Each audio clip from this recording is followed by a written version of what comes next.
yeah. Another twofer.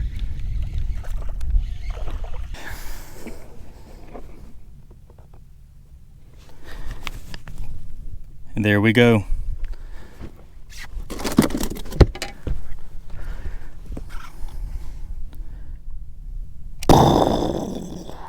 Number 25.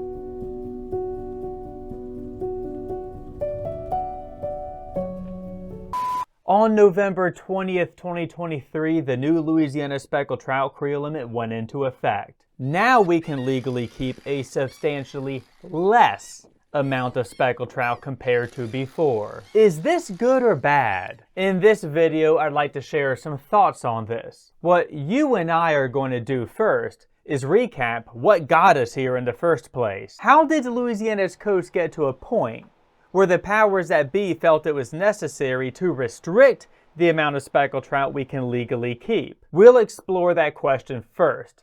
Then I'll share with you why I think doing this was necessary, but also maybe unnecessary. After that, I have additional thoughts and ideas on what the new creel limit means for inshore anglers like yourself, and most important, what you can do to make the most out of it. If at any time you have something that you would like to share, then please do so in the comment section below. And if you're watching this on YouTube, then know you can find the resources mentioned in this video on my website, and you'll find a link below for that.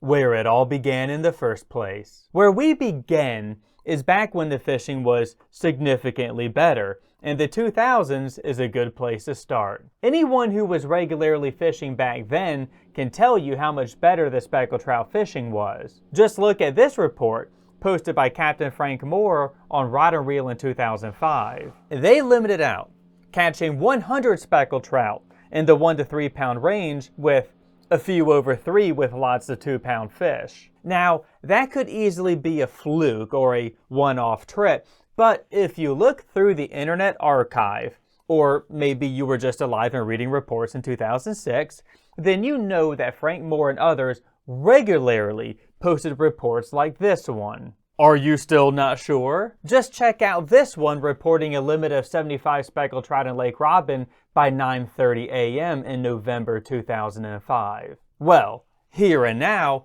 18 years later, what do we not see? We don't see guides reporting limiting out on speckled trout in the Lake Robin area, which is straddled by Hopedale and Delacroix. Notable guides in the area like Captain Jack Payne are struggling to locate speckled trout, like in this report from November 17th, 2023. Well, maybe that was just a fluke. Stuff happened, you know?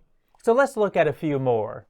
Yikes! This doesn't look very good either. It's pretty obvious that he hasn't been enjoying a great speckled trout bite. Now, this isn't because he's not good at fishing. In fact, Captain Jack is one of the best in the area, if not the best. So, there are 2 reasons you see these tough speckled trout reports. Reason number 1, the speckled trout today are not as numerous as they were in the 2000s, and reason number 2, Sweetwater Marina posts valuable and honest fishing reports. This is one reason I follow Sweetwater Marina on Facebook, and you should too. It's a great way to know what's going on in the Delacroix area. In fact, I bet that if you called Captain Jack and asked him how the fishing was back then compared to now, he would agree with my observations. Okay, getting back on track. If you thumb through Sweetwater's reports, you will see that they did enjoy some speckled trout action. It cranked up at times, but it was spotty and not consistent. Now, if those reports were posted in August and September, that would make sense. But they're not. They're posted in October and November, the best months of the year to catch speckled trout in Louisiana. This pales in comparison to fishing reports from the 2000s. Here's another one for Myrtle Grove that borders on the realm of fantasy and fiction.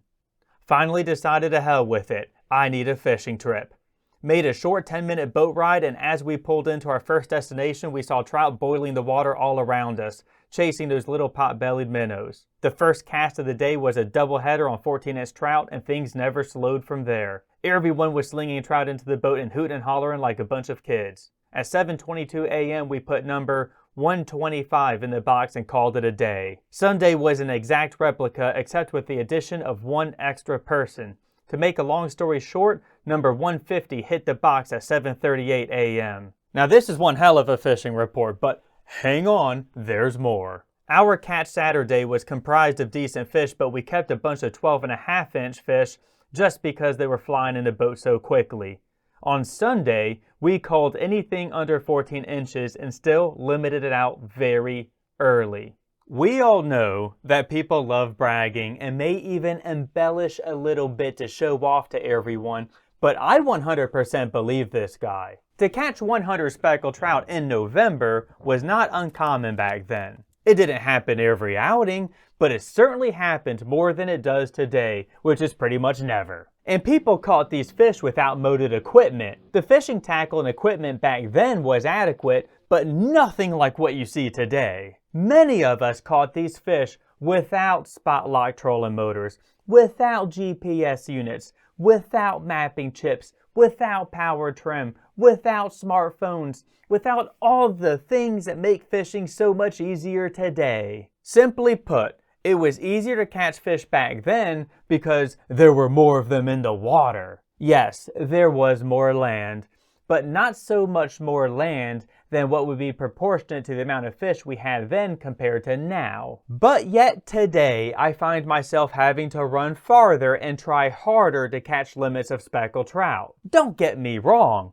I still catch fish, no problem there. I'm just being honest with you when I say that it's more difficult to do that here and now in 2023. So, right about now, you may be thinking of this very relevant question. If the fishing was so good, then what happened to make it so bad? How the speckled trout fishing declined in Louisiana. I would say that there is a more impactful fishing effort put forth by inshore anglers today than inshore anglers of yesteryear. But I don't believe that's what caused the speckled trout fishing to take a nosedive. I think that what happened was a rapid and sudden change on Louisiana's coast, one that began in 2011 and lasted until 2020. For 10 years, Louisiana's inshore waters were inundated with a record amount of river water from the mighty Mississippi and local rivers. Yes, what makes Louisiana's fishing so good is that we have river water mixing with seawater. That's how it works, but it has to be balanced. It cannot be too much of one or the other. This record flooding event is called the freshening, and I already wrote an article detailing how it came to be. You'll find it linked up below. How did the freshening affect speckled trout? In a nutshell, the freshening kept speckled trout from being able to replenish their numbers. You must understand that speckled trout are not a saltwater species. Instead, speckled trout are an inshore species. You're not going to find them in the middle of the Gulf of Mexico. They are a coastal fish that thrive in salinity lower than what we see out in blue water. But they're not freshwater fish either. While they do overwinter in lower salinity water that is as low as 2 to 4 parts per thousand, they need saltier water, at least 15 to 17 parts per thousand, in order to spawn. And I feel that, during the freshening, their spawning locations were blown out by the record amount of river water. They were not able to make new speckled trout. The new speckled trout they did successfully spawn were not able to make use of habitat they usually would. You guessed right. That habitat was blown out by record flooding from our coastal rivers. In addition to this, I feel that the reduced habitat available to speckled trout caused them to be concentrated in areas where unscrupulous fishermen could take advantage of them. This further reduced their population. So where does the speckled trout population stand today? Look, there were plenty of other things that were going on during the freshening. The BP oil spill, coastal erosion, more effective fishing effort, menhaden reduction fishing, and more all contributed to reducing the speckled trout population. But I feel that the main culprit was the freshening. And where that leaves the speckled trout today is the worst they have ever been. Just going off observations from my time on the water, doing this for a living, there is no doubt in my mind that the speckled trout fishing has taken a serious downturn. This is backed up by hard numbers from the people who are paid to do it. This is why inshore anglers have sounded the alarm. We know something is wrong and has been wrong for some time. But can the speckled trout even make a comeback to begin with? This is the $1 million question for which I have $1 million answer. Yes. And I say yes because speckled trout are an incredibly fecund species that can quickly make up for lost time if only given clean and salty water. That is, of course, assuming a few things happen and don't happen.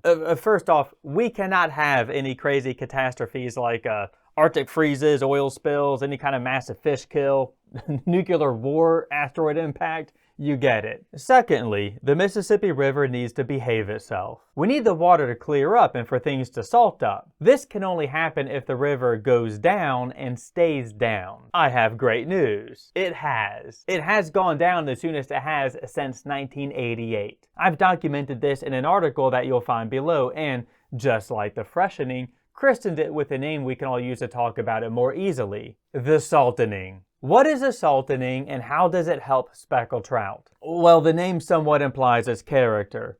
A saltening is the exact opposite of a freshening. Instead of flooding, there is drought. Instead of dirty water, there is clean and green water. Instead of less usable habitat, there is more usable habitat. Because of the saltening, the speckled trout have their spawning grounds back. They can finally get some good spawns in, and now there's more places for them to feed and grow. I'm pretty sure the speckled trout population is going to come back in a big way. Because when you look at the last time we had a saltening, in the late 90s and early 2000s, the speckled trout fishing was off the charts. That's when 7 of the top 10 state record speckled trout were caught. Even in the aftermath of Hurricane Katrina, the fishing was phenomenal. Just check out this rod and reel report from Captain Jody Donowar in the months after Katrina hit. He elaborates that his first fishing spot only produced small trout in the 14 to 15 inch range. So he made a move to put his clients on bigger trout in the 2 to 3 pound range before limiting out with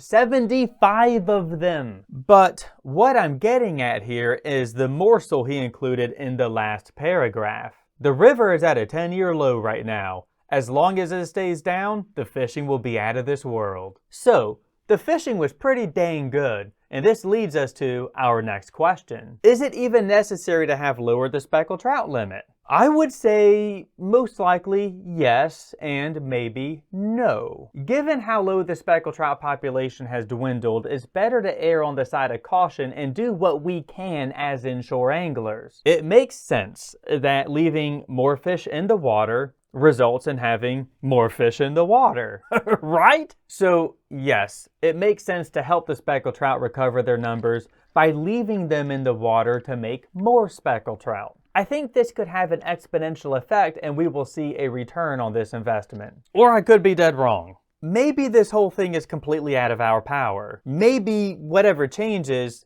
we make are insignificant compared to the grand scale of Mother Nature. I think that what we need here is an old-timer who remembers the last time we went from a freshening to a saltening, probably sometime around the 1980s going into the 90s. We could really use some accurate accounts free of bias or denial, and I hope that such a person comments below. Either way, I am certain that the fishing can only get better with the current conditions, and it definitely helps if we aren't throwing as many speckled trout on ice. This leads us to 2 important conclusions you really ought to consider. 2 important conclusions about the new speckled trout creel limit. First off, I feel that it's better to have fish to catch and release than no fish to catch and eat. Things are better for Louisiana's inshore fishing when we have fish to catch. Nobody goes to the store to buy more fishing tackle after a day of grinding and not catching anything. Kids aren't pumped to sit on a boat all day and not catch anything. Nobody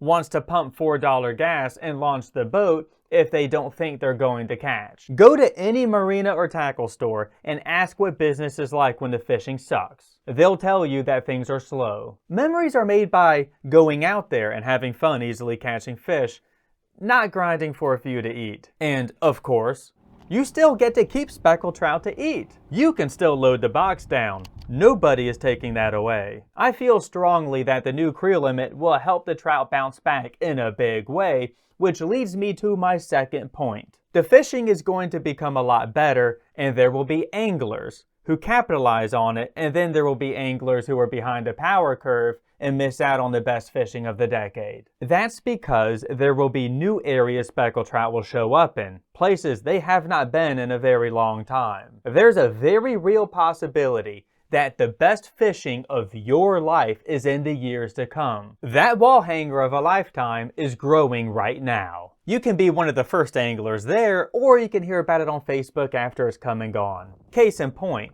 I've never smashed a trout off the Mandeville lakefront, but I did this year. That would not have happened during the freshening and is a sign that things are heating up. So, speckled trout will go to new places to be caught in new ways. You'll want to be able to identify these locations and figure out how to safely navigate to them and back to the dock. This is the bread and butter of Inshore Fishing 101. Then, you'll want to learn advanced fishing techniques to gain an edge over the rest of the fishermen who are just using basic spinning tackle and corks. That is what's taught inside Inshore Fishing 201. Above all, you will want to connect with like-minded anglers, and you can do that inside the LAFB Elite community. No BS spam posts, no useless bragging reports, just enthusiastic inshore anglers helping each other find and catch fish. You'll find a link in the video description below or visit lafbelite.com. If you enjoyed this video, then please consider telling a friend. And if you're new to this channel, then please consider subscribing and hitting that like button. Thanks for watching, and tight lines.